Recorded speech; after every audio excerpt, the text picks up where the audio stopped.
This is going to be a firearms-based video. It's going to be discussing an addendum to previous videos. About a year ago, I did a video on 9mm cartridges and firearms and finding out what I didn't think would be true, that you're better off starting from every standpoint I could come up with a 9mm firearm. It didn't matter if it was rifle, pistol, whatever. It didn't matter.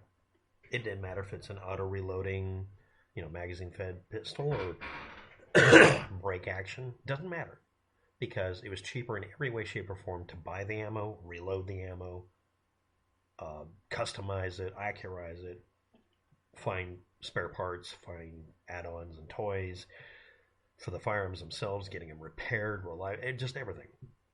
The other thing I noted while doing the video is that it was really cheap for another reason that I never realized at the time. 9mm is such a bog standard barrel blank size that almost all of the guns had at least a option or many options for changing them from 9mm to some other damn thing.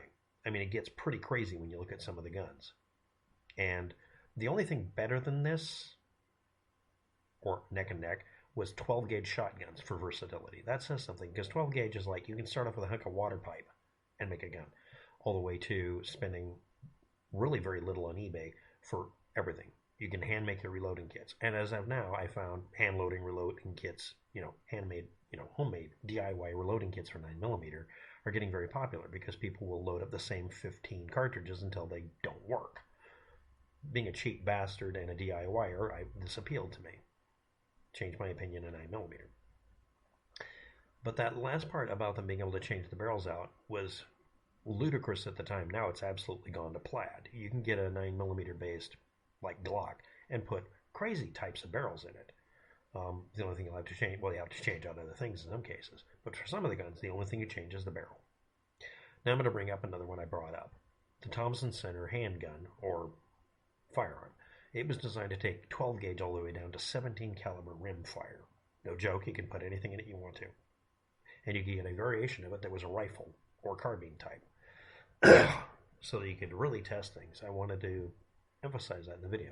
But I also brought up, passingly, Bond Arms Derringers, because they're a gun designed on purpose to have nothing but barrel swap in mind.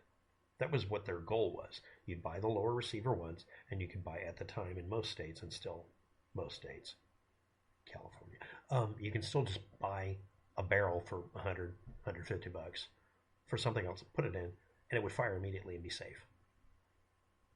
So guess what somebody asked me about today? So let's bring up the third option. I mean, it's $130 if you're watching the video to get a 380 barrel to put on your 9mm flip barrel, Bond Arms, double barrel Derringer. Just do that. But another option came up of boring out the barrel because it's damaged, it's rotted. You used gunpowder instead of smokeless, and it fucked it up. You didn't clean it. You ran over it. You could drill out the barrel to 0.57 or 0.56 inches depending, and put in a barrel liner for $30 for each of the barrels. Or what another person suggested at the time, and I didn't pay attention to it, the barrel for this thing is so simplified you can just mold it like he did Play-Doh, and just make a replacement barrel by melting a bunch of aluminum cans, pouring it in. The aluminum isn't a good barrel, but you can drill it real easy and put in a barrel liner. Drill it from both ends. You're going to have to learn how to drill metal. And then you glue in a barrel or thread it. In the case of the barrel liners for $30, they have two different threads depending on if it's the muzzle end or if it's on the chamber end. The chamber end is what you screw it into a gun with, and the other end is what you screw things onto the barrel. And it comes in a 6-inch length. Cut it in half, put it in your double barrel Derringer, and you're good to go. Now, I didn't do a video about it, but here it is. It's that simple. Well, it isn't. Depending on where you are, it's illegal. It just is. But it's only illegal if you get caught. YouTube reviewing the video. I'm not showing anybody how to do this, nor am I instructing anybody how to do a gun modification. I'm talking about a gun that comes out of the box with instructions on how to take the barrel off. For safety reasons, get rid of the barrel so you can't fire anything. And also, gee willikers, you can put on a different barrel for something else.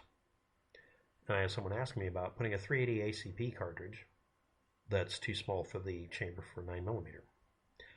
If you use a semi-automatic 9mm, another thing I noted is you can get away with jamming cartridges in there you shouldn't, and they won't fire correctly, but you can just rack the slide and load another one, like the 380.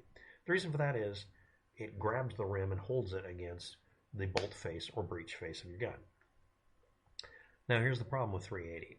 It's 2mm shorter on the case than the bullet, than the 9mm. So the bullet may be identical, but the case is not the right size. If you put it into a break action, it'll just fall in and be too deep for it to hit the primer, unless you point it up in the air. Everything else about it is slightly smaller.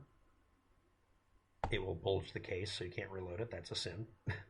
And again, it's $130 for the barrel that you're looking for. Just get it. Sorry to told the person that, but I wanted to bring up the aluminum block drill out method as being something that people had done. And yeah, it's been several months and nobody's given updates. I'm assuming they're still alive. But yeah, actually you can see a couple of videos where people did that, where they made their owns. And they're not on YouTube because it was overtly how to alter a gun. One of them was somebody getting a hold of, ironically, the 380 barrel and drilling it to where it'd do 9mm. He used a chamber ream and just did it. Now, depending on the gun you have, it will or will not extract or cycle correctly at all. And that's why some of these absolutely have to have heavily modified things. Or, again, some of the Glocks, hell, even some high points have been modified to you just put in a new barrel. Or they drill it, put in a barrel liner. Or, and this was the one that was the aluminum barrel-ish thing. It's the same company I'm talking about, Chisel. I think that's how you pronounce it. They just modified the gun. It was the same gun he's got, to where it didn't have a chamber anymore. It was just for screwing in the chamber liners, the barrel liners. So every one of them was a double barrel 6-inch, rock and roll pistol. So if you're watching, just get the $130 barrel and be done with it. But you can get longer ones if you want. There's a bunch of jokes I've done during this video that have been very subtle, if you have that kind of mind. Thanks for watching. Have a good day. Good luck with it.